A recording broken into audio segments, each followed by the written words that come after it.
Good morning and welcome back. We are on, as I understand it, you all did great work, but I would have gone as slow. I think I would have as slow as you did, and I mean slow in the best way because it's such great material. And you're in the tail end of the Sermon on the Mount, and it looks like we left off at verse 7:13.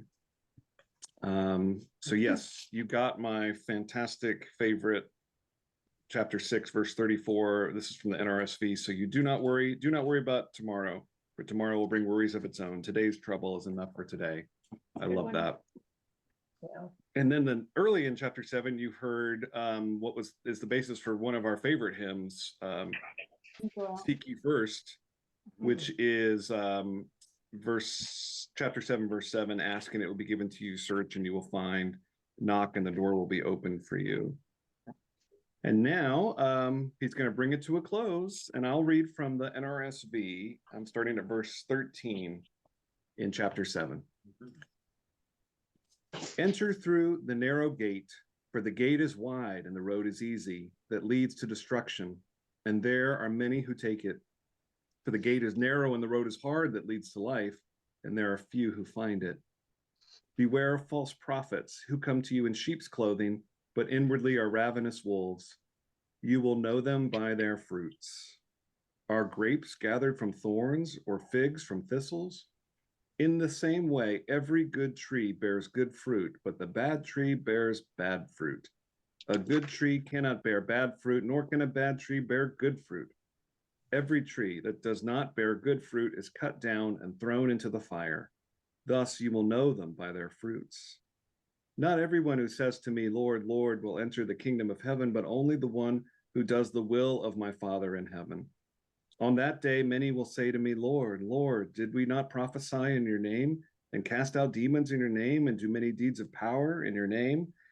Then I will declare to them, I never knew you. Go away from me, you evildoers. Everyone then who hears these words of mine and acts on them will be like a wise man who built his house on rock. The rain fell, the floods came, the wind blew and beat on that house, but it did not fall because it had been founded on rock. And everyone who hears these words of mine does not act on them will be like a foolish man who built his house on sand. The rain fell, the floods came, the winds blew and beat against that house, and it fell, and great was its fall. Now, when Jesus had finished saying these things, the crowds were astonished at his teaching, for he taught them as one having authority and not as their scribes. Could you please tell me where you are in this? We're at the second half of chapter 7 in Matthew. Oh, okay. Yep. So we just finished the chapter. You got it. Not the most sophisticated written conclusion to the Sermon on the Mount. If it were me, I would have found a way to weave in the way it began somehow, those blessings. But it is what it is. And I love the line, the crowds were astounded at his teaching. And I bet there were a few other things too that are not repeatable by his teaching because it was so challenging. If there are people left, they're realizing Jesus has some authority over what he teaches. He wasn't just making this up as he went. But what did you all notice or wonder? Well, I remembered that in the verse way back when Jesus was supposedly 12 and teaching in the temple, how the people there were astounded by the authority, of his teaching then as well. And, I suppose, with a system that was so closed, like with the Pharisees and the scribes and the temple and all that, and that's where people expected authority of teaching to come from. And here's this guy traipsing around the wilderness teaching with authority. Very different context than what people expected. So you can understand that they would be astounded. Exactly.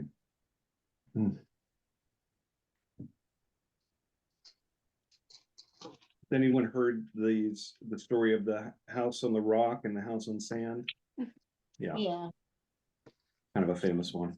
There's a movie based on that parable. I think it's The House of Sand and Fog or something. Oh, The book was good. The book was Yeah, really, I think that's derived from this passage, but I could be wrong. I just finished re-listening to that Richard Rohr series on Audible. Good, So it's like good. 6 hours of him lecturing on Sermon on the Mount.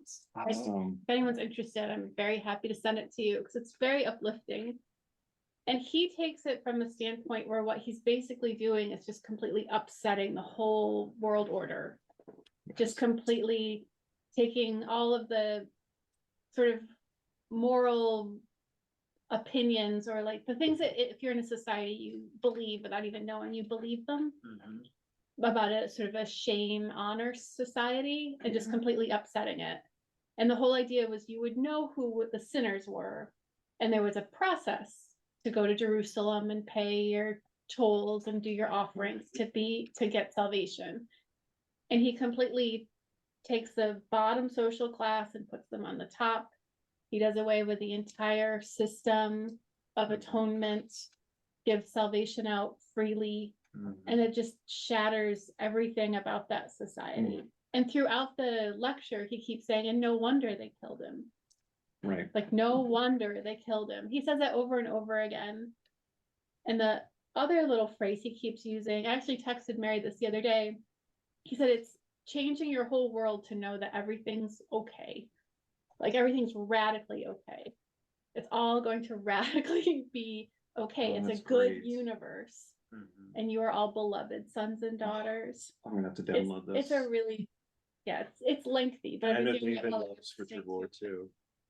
And David he Hammond said, as he said, you can't understand Sermon on the Mount to be as radical as it is until you understand the culture that it was Mhm. coming out of. It's incredible. And he does away with the idea that you would need scribes and you don't need a temple Right, and you're just out in the wilderness saving people. right. And this is funny, Crazy. it mirrors a situation that happens 1,500 and a half years later, when Martin Luther kind of says the same kind of thing to cause the Protestant Reformation, which was that, you know, you don't have to go through the clergy or the church building or all these things to access God. You know, you don't have to do, it's kind of a, you know, it's, again, it's like, he's lucky he wasn't burned at the stake. I don't think he was. No, I think he lived a full life. Yeah, he did. Others did, but because what is it doing? It's threatening the power of those in authority, and unfortunately, that is part of the story of Christianity, and you could say that's still part of the story today. Of this Christians once we became the dominant religion in the world, then you know power can corrupt and can block people's true relationship with God, and we all know people that are having still to this Someone day detected at your front doorbell. Of the church, and that keeps them from coming to worship with us regularly, you know.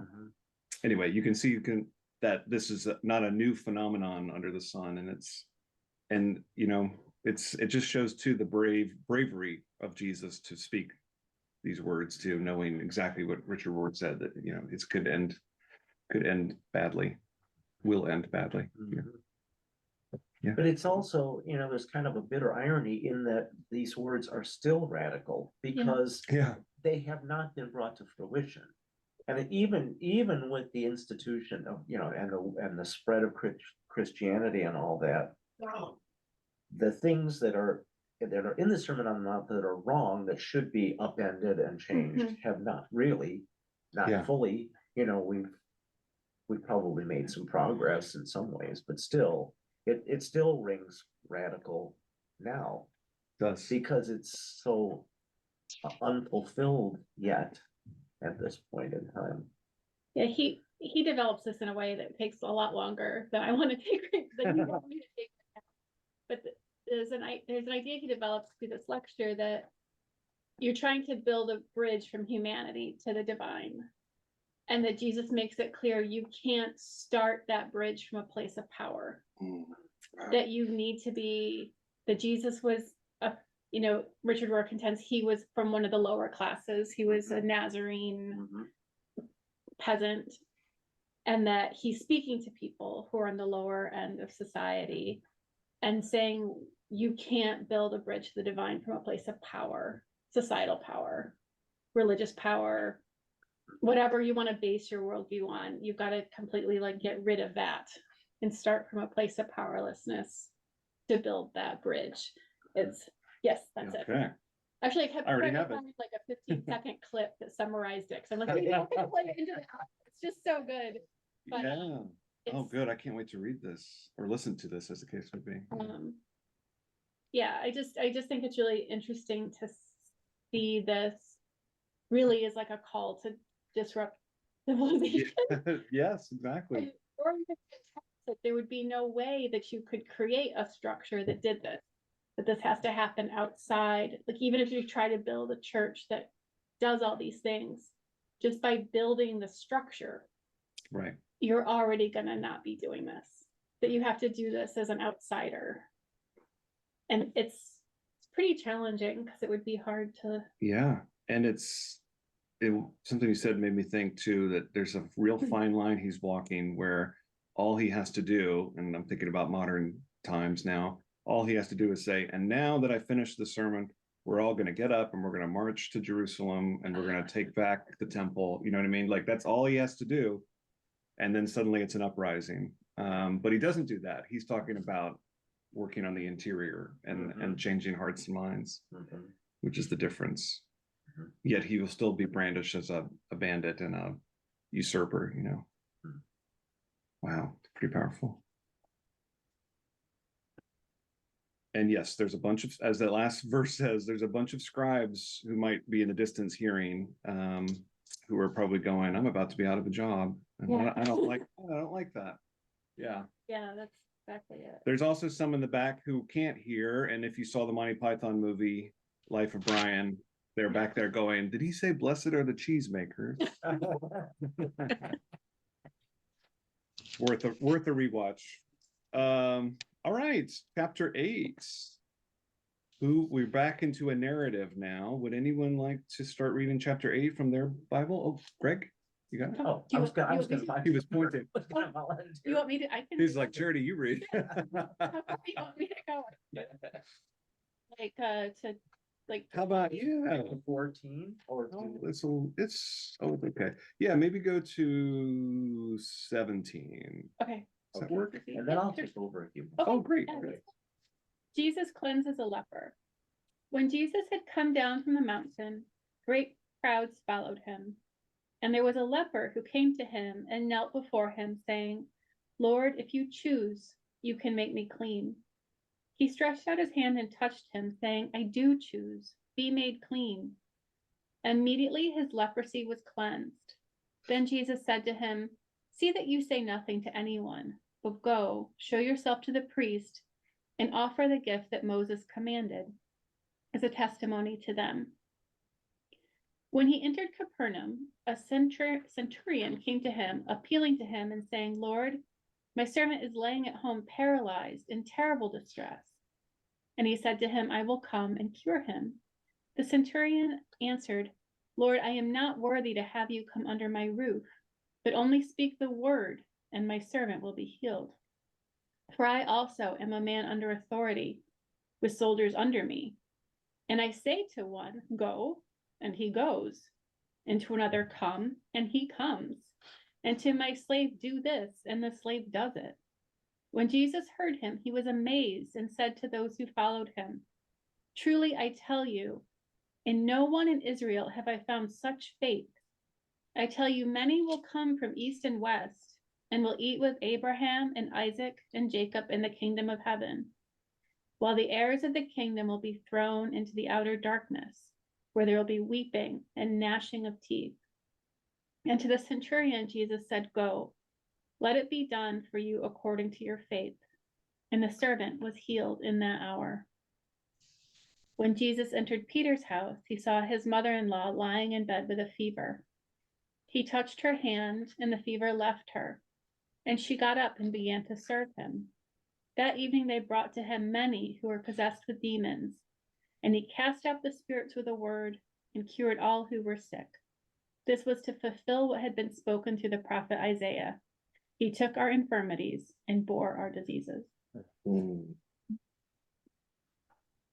That's just, you kind of smashed a lot of little healing There stories is. together. We're gonna need a montage. What about this Yeah. demon? Hmm. What about What this about demon this thing? casting out of demons? This, Yeah. this to me is always a little bit of a, really, you Yeah. know? What did it really mean? You know, was it just illness, mental illness, you know, what, or? Probably. I realized that people did believe in demons, but, anyway. Yeah, if you're in the first century Palestine and you have schizophrenia or you're bipolar, I'm guessing, I'm Mhm. assuming that Mhm. that's existed as long as time has existed. If you're autistic, Mhm. maybe autistic and ADHD combined or something, you know? All right, maybe these aren't exactly first century problems, but something like that. Yes. And you don't have a context for what it is. It's the same people who think what God is causing the weather to happen as some kind of punishment. Then you think they're possessed with a demon, you know, Or Tourette epilepsy. syndrome, epilepsy. And so you brand it as being possessed by a demon. And maybe somewhere in there are some people who are possessed by demons. Who knows? And there's stories of Jesus speaking to them when they are. I don't know if that happens in this gospel or not. But one of the gospels, I'm pretty sure it's Mark. He says he has a conversation with the person who is possessed by a demon, and the demon says their name is Legion because we are many, you know. So it's you know, the all we have is this text and just the kind of assumptions. But you're right to raise it up that these are the demons. You know, the church historically got Mary Magdalene wrong because it's only said in scripture that she was healed by Jesus at some point in time off camera, but because she had demons, and that's it. And yet the church assumed that her proximity to Jesus meant there must be something sexual going on. Therefore, it's her fault, it's the woman's fault. Therefore, her demons are code language for she's a prostitute. And that's a big jump, isn't That it? is a big jump. Yes. And so and we all assume it now because that's the way she's depicted and everything, but and artwork, Renaissance paintings, things like that. But that's a story that the church men told themselves about her because it's more, it's just more convenient with their ideology, not a theology. But she says she was possessed by demons. That maybe she did have real problems like we do. Maybe she had depression. Maybe she was an alcoholic. Who knows? She But was it was still not. healed. They She was were still still healed. exactly right. I have a And question about this. yeah, go ahead, Um, Mary, and I'm another resource. I can hear you. um, do evangelicals still believe this? I seem to have a memory of back when I was in my brief period of being in their camp that they did. And I'm just curious, do they still practice the casting out of demons in that part of the church? There are definitely sects that still do that. Yeah. Well, the I- Roman Church, yeah. the Roman Church still has official exorcists, Yes. if I'm not mistaken. If you think about it, there are some things that can go wrong where if you're living with someone and then you start feeling like this is just not the person I know. And whether it's mental illness or addiction, you sort of just feel like there's something else going on. This isn't them. And we call that illness and make it medical now. But it would make sense to me to say that's just, I know dementia, addiction, all sorts of things can feel like there's something else living right there in your house with you. I think. Yeah. Oh, go ahead. Well, and if the person in question, if they truly believed in demons Mhm. and that somehow they had a demon, then really it seems like the only way to healing and wholeness would be through, some kind of a healing that addresses that. So it may well be schizophrenia or, any number of other things. But, if the person being afflicted only thinks in terms of, demons and evil Yeah. spirits and all that, then, having a sit down with Sigmund Freud probably wouldn't have done the. Sorry, know. sorry. 12-step programs say addiction is a spiritual malady. But of course, there's a physical component, Yeah, but they say it's a spiritual malady. Yeah. And work toward a spiritual solution, that you can cure the physical part of like being physically addicted to something. Right. But the concept of addiction, in that sort of way of thinking, is sort of has a spiritual solution. Like you have to cast that out. Right. It's not that big a leap, maybe. and to me, it's real fuzzy between spiritual and emotional, even if something organic is causing a mental illness of some type, Yeah. it's still that spiritual emotional. I kind of put the two of those together. Yeah. Yeah. I had Because- I just want to say that I remember when I was a long time ago, I used to, sometimes I would feel like I was being addressed by, pushed around by some, like you say, some force. And I remember with great trepidation, I would simply say, I believe in God the Father Almighty, and in him do I trust. And that's the end of it. And sort of cast out this feeling I was having. And it always helped. And I now understand, because I understand I struggle some with depression, and depression can feel like that. And so I understand that, like you are saying, and I really appreciate you elucidating on that, because I really do think that's true. Good word. Yes. I've learned a new word. I've never heard elucidating before. Oh, yes. That's a good Elucidating. word. Yeah. Elucidating, yes. Elucidate, That's to make beautiful. clear. Yeah, and you're elucidating, my own experiences in life, which is that feeling, when I first battled serious depression at the start of the pandemic for many reasons, personal and, like I call it, Mhm. existential, the feeling of kind of helplessness. I kind of crawled into a bit of a depression, and that feels like you're not yourself. Yeah. I mean, you feel like something has taken over your bloodstream, Yeah. and you're like, this is not me. I'm a happy person. I don't Yep. get it. People call it the black dog. Yeah. That's like an image for depression. Yeah. But the black dog has come and it's in Huh. your house. Black Wow. dog is sitting on you. And a black dog and a demon are not that different No, imagery exactly, wise. yeah. I can understand that. Because black dogs tend to be scary, unless they're labs. Yeah. Yeah. Well, and from my own, Not a happy dog. from my own Scared of- experience, certainly, depression and other things like that have a negative impact on one's spiritual Right. health, spiritual life. Because they're so kind of interwoven. It Yeah. just, Yeah. when you're really feeling truly depressed, it's kind of hard to put it all together with your spirituality, with your faith and all that. Right. It makes Yeah. things very unclear, and Yeah. it's just a real muddle. Yeah. Exactly. And this But is what's really helpful is acknowledging that, because if you acknowledge that, that there's somehow or other, if you acknowledge something, that's the beginning of dealing with it.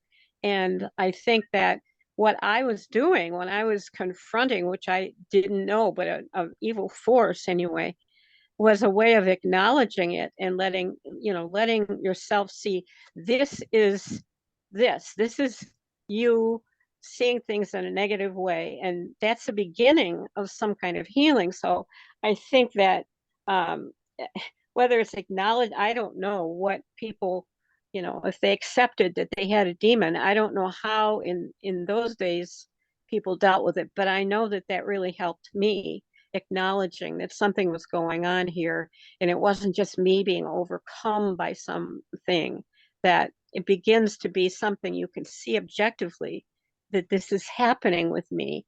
And then if you really want to deal with it, then you proceed from there with whatever will help you, whether it's therapy or whatever. pills. I mean, prescribed pills. Anyway, I think that's how it happened with me. And when I think about how, if people acknowledged or put themselves before Jesus, or he even saw it, you know, that was a beginning of something, saying what it is. Yeah. Exactly. And it comes right, beautifully said, because it comes right on the heels of ask and it will be given to you, knock and the door will be Yeah. open to you. Matthew's solution, which again is innocent enough because it's pre-medicine, pre-therapy, but the medicine basically is to say, let Jesus in, open the door, ask Jesus for healing, and that's it. And so how do we extrapolate that today? Well, we also have, yes, medications physically that you can take to treat these things, well, whatever your demons are. You also have doctors who specialize in therapy and counseling, and you have friends and family, and you also have Jesus in prayer, right? So it's a combination of all those things, which is I just trying to give you an exercise here of how to kind of take scripture, and it's kind of one dimensional suggestion, and then add to it all of our experiences of the Spirit over the last 2,000 years, which is to say, the doctors, the nurses, the therapists, the friends and family, that is Jesus working. You have to believe that. Like, I truly don't believe if someone becomes a nurse just for the money, because the money is not going to cut it. They go into that field because there's a deep longing to help and serve people, and that gets lost sometimes in the day to day, but that's ultimately what it is. And you have to trust that is how Jesus is responding to you and caring for you as well, and filling those holes, I guess. Yeah.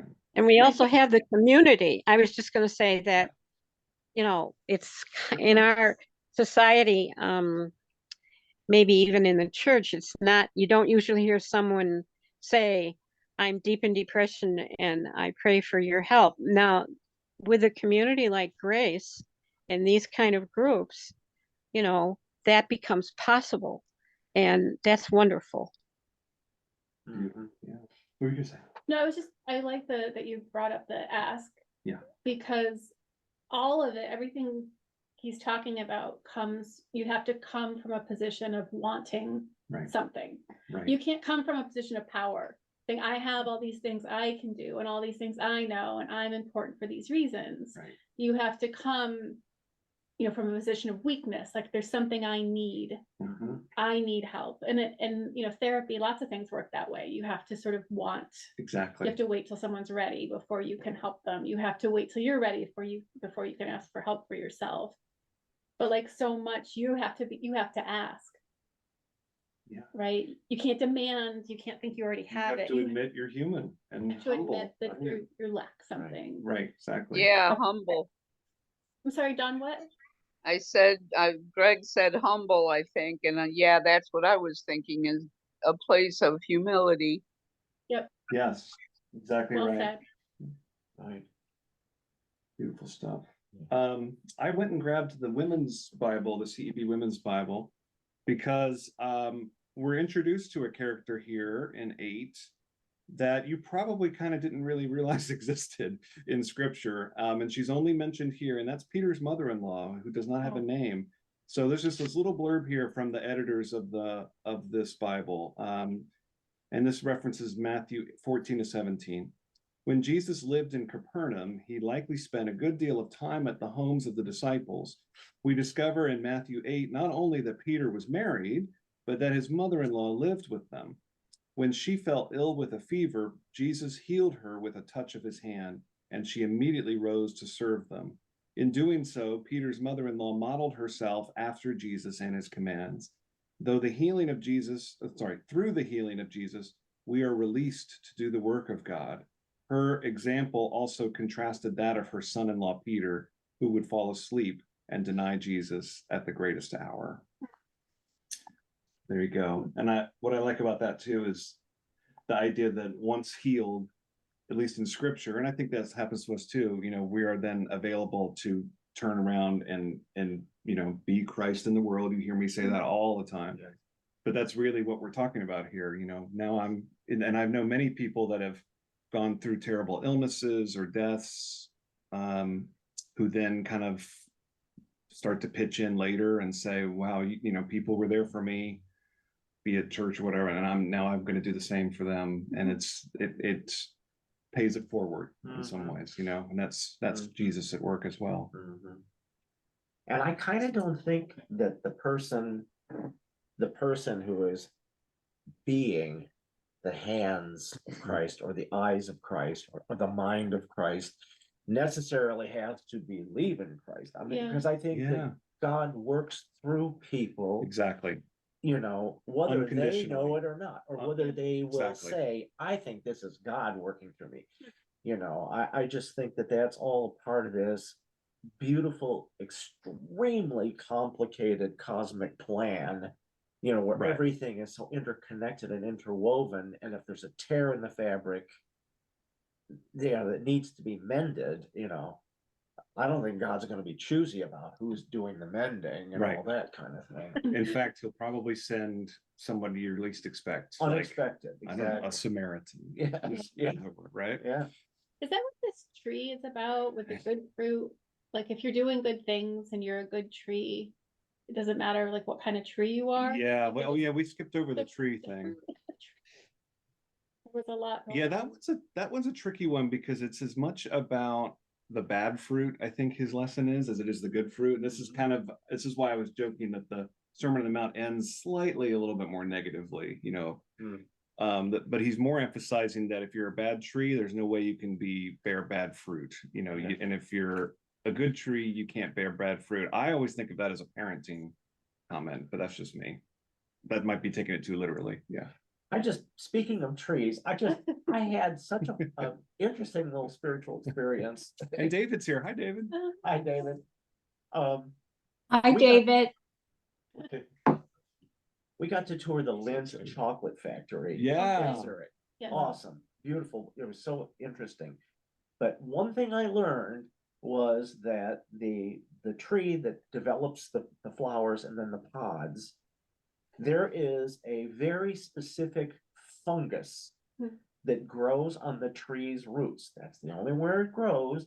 And it's a symbiotic relationship. Without that fungus, the tree would not produce flowers or chocolate pods. Yes. And I'm thinking, God is great. Yeah. You know? Well, seems like a good BBS story too. You know, they even showed, they showed some exposed roots with this fuzzy little, it just looked like fuzzy, almost like, oh my God, those roots are molding, you know, but no. And without that, the tree is functionless. Mhm. So it just blew me away. Just one more example of how wondrous everything is. Yeah. And then at the end of the road is the chocolate. How wondrous is that? Yeah. Now, did you steal fizzy lifting drink while you were there, or What? steal fizzy lifting drink? That's a deep. Oh, that's Willy Wonka. Sorry. Got your everlasting stopper. But you know what was interesting is basically you had unlimited tests and all this at that Lindt factory. It was a very cool thing. I but- just can't get over how great it probably smelled just to be Oh, there. it was, but that thing It's great. just amazed me. You know, one of my notes here real quick is to say that the good fruit, bad fruit discussion too is also talking about works, good works, bad works. So, Yes. you know, don't maybe scratch my literal reading of it as parent and child. Well, I was also thinking if you get everything he's saying, if you get your mind in the place where he's telling you you need it to be for the kingdom of heaven to be at hand, then the things you do from that place, from those motivations will be good, Yes. Yeah, right? yeah, exactly. That's some part of what but back to your tree thing really quick. Just another pitch for this lecture I've been listening to Yeah. for 6 hours. Yeah. He talks about how if you put the whole history of like life on Earth on a timeline, the Bible's only been around for like the last couple nanoseconds. Yes. And he's like, and do you think God had nothing to say the rest of the time? Right. And he talks about how, you know, all the nature parables that Jesus has and all the ways to look at it. Yes. And he's like, God has a lot to say that isn't necessarily written down by these people at this time in this book. And I kind of love that. And it's like a direct revelation. It's not a revelation that needs to be filtered through a human mind and human culture and all that. I mean, what's more eloquent than sitting on a beach and listening to the waves crash on the rocks? Or, you know, any of those things. Yeah. Mold on roots. My It's fur like, would say, yeah. wow. Yeah. Greg, where is that chocolate factory that you're talking about? Switzerland. Mary, do you have a sweet tooth? I'm gonna go- Actually, I was thinking that my family, we tend to go, you know, on Mother's Day, we went to the Chicago, what is that place where it's a big botanic garden. Okay, and we go places like that. They find a way to take me, and I just wondered if this thing you're talking about is nearby here or some other place. No, but you know what? There is a chocolate factory downtown. And I saw it on the boat tour. There's an idea for you. It costs a little money, but if you haven't done the architecture tour recently, there's always new architecture to look at. There's a new building every 5 seconds. Yeah. And on that river tour, which I've taken like 3 times, you go past the building. I think it used to be Montgomery Ward or somewhere around there is an active chocolate factory. I don't know if they give tours Really? though, but sure do give smells. Yeah. There's free smells. Yeah. Yes, I do have a sweet tooth. Oh, good. Oh, me too. Excellent.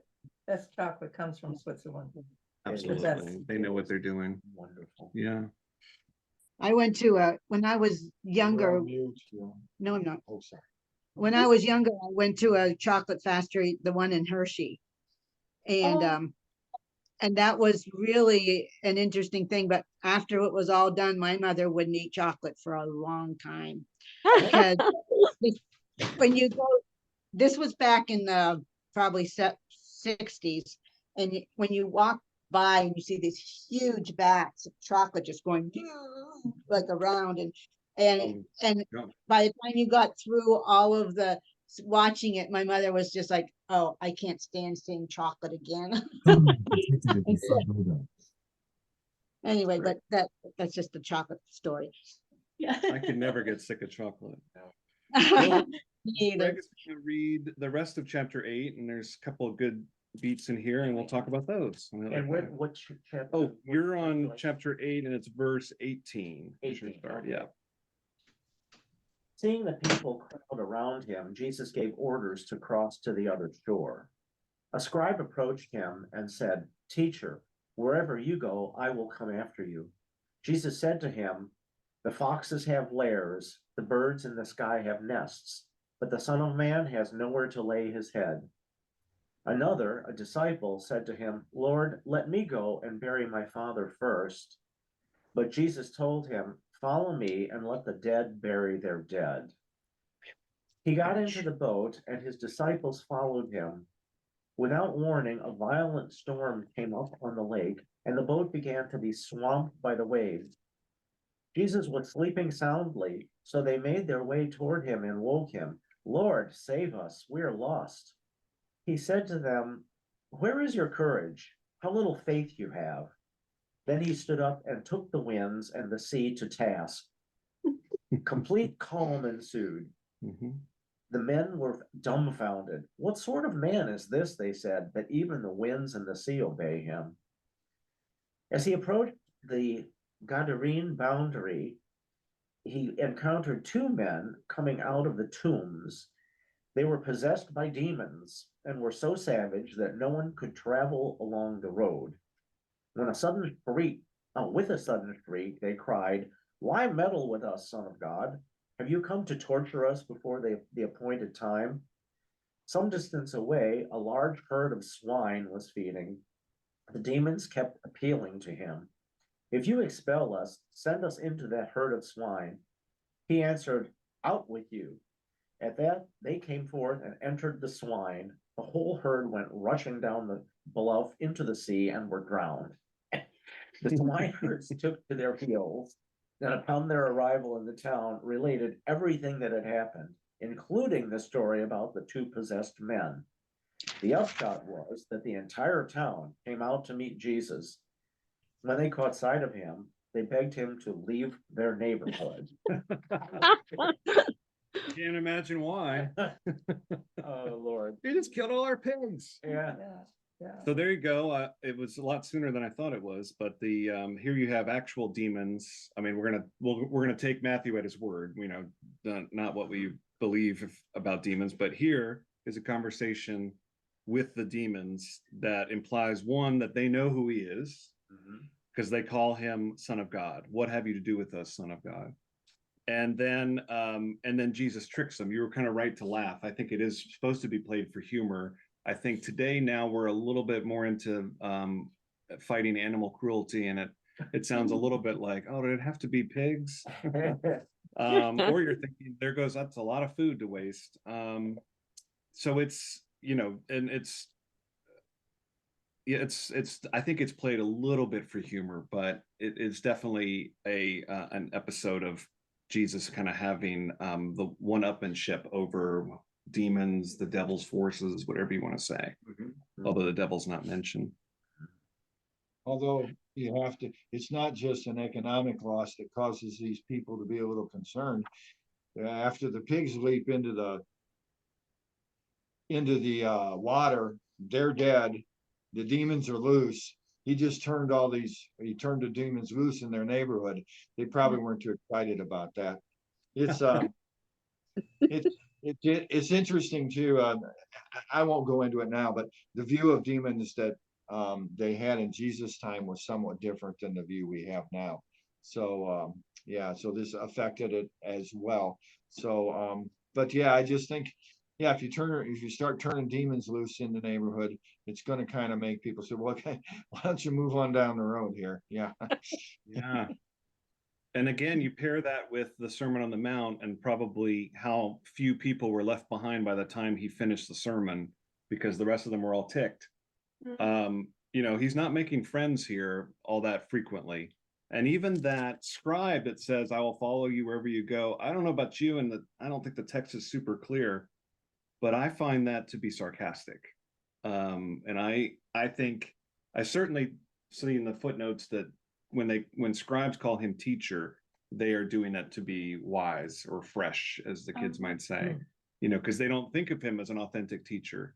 So you call him teacher is kind of like, you know, calling us, one of us, your highness or something, just as to mess with us.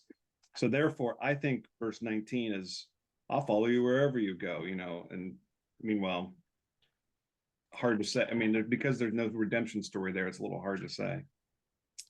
And then, of course, you get the story of let the dead bury their dead. That doesn't really work cross-stitched on a pillow. But it's, you know, you kind of file this under the heading, the cost of discipleship, which is the term the German Dietrich Bonhoeffer coined. You know, he we think died trying in a plot to assassinate Hitler, and he wrote all these extensive books on his faith, and one of them, the most famous, probably The Cost of Discipleship, which is to say that what Jesus is asking of these disciples is not easy. They are, look, we've just heard that Peter's got a wife and family, so that, and assume that that's the case for other disciples, and he's asking them to leave everything behind, drop it all, as he did. And so there's grief in this because they had to make a choice, and you can't take your family with you on this one. And Jesus's own family is hurt. They're wounded by this. I mean, it's okay to infer that that by him kind of abandoning them to go on this journey, so to speak. So there's just, that's what I mean by the cost of discipleship. It comes with great sacrifice, you know.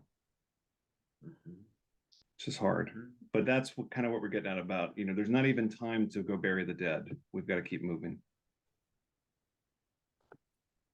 This reminds me too, back in verse 12, he says, for the first time in Matthew's gospel, there will be weeping and gnashing of teeth, which is kind of a funny phrase. It's so specific in English.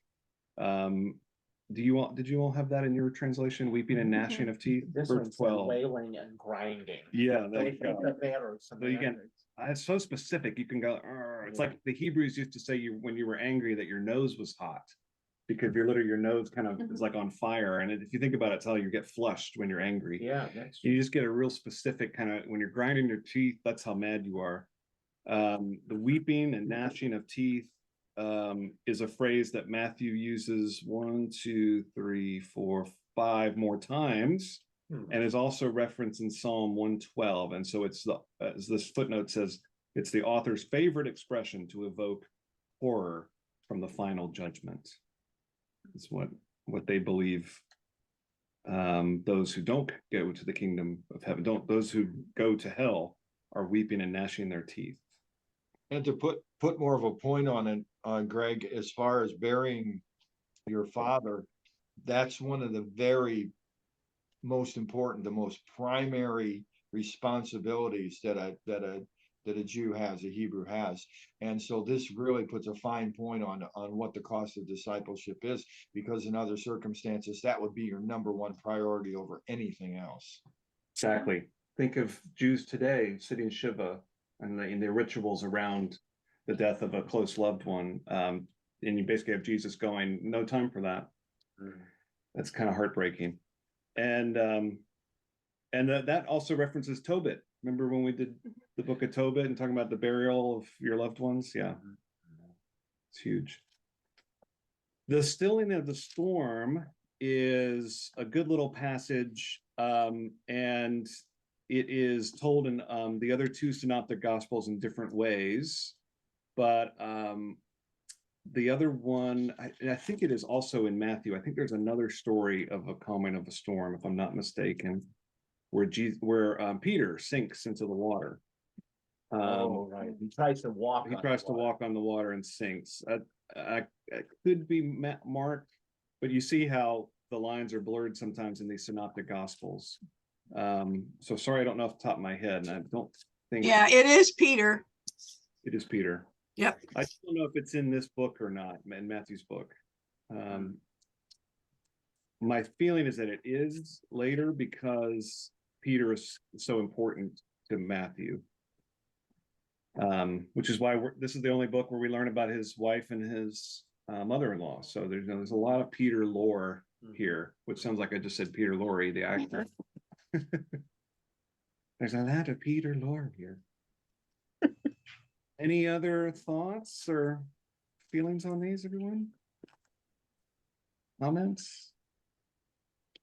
Okay. This was great. Greg, I do want to say something. Watching you on Sunday, I learned more about my religion than I've ever known before. Oh, And great. I appreciate and look forward to lessons and you talking about things. Mom and I were discussing the Ascension, which Yeah, is Thursday, right? that's right. Tomorrow. Tomorrow. Yep. And I just wanted to say thanks. I appreciate it. Oh, you're so welcome. You're so welcome. I've toyed with doing a service on Ascension Day before, but what I encourage you to do if you've got the time is to watch a cathedral. If you're into the music of the Episcopal Church, like either St. James Cathedral or National Cathedral, they will have probably some great evensongs tomorrow to honor the Ascension. And then Sunday is the 7th Sunday of Easter, but it is after the Ascension and before the Pentecost. So it's kind of a cool little week of 10 days here in between. And the readings on Sunday are kind of fun. What we're not allowed to do is transfer Ascension to Sunday. We can only do that with All Saints Day. And I'm a rule follower, so for the most part, and we can't transfer Ascension on Sunday, but we don't need to because the readings refer to the Ascension this coming Sunday. So we'll be talking more about it, and I appreciate those kind words. Thank you. You're welcome. All right, everybody, have a good one. Take care. You too. Take care. Bye. Bye, Mary. Bye, Pam. Was Bye.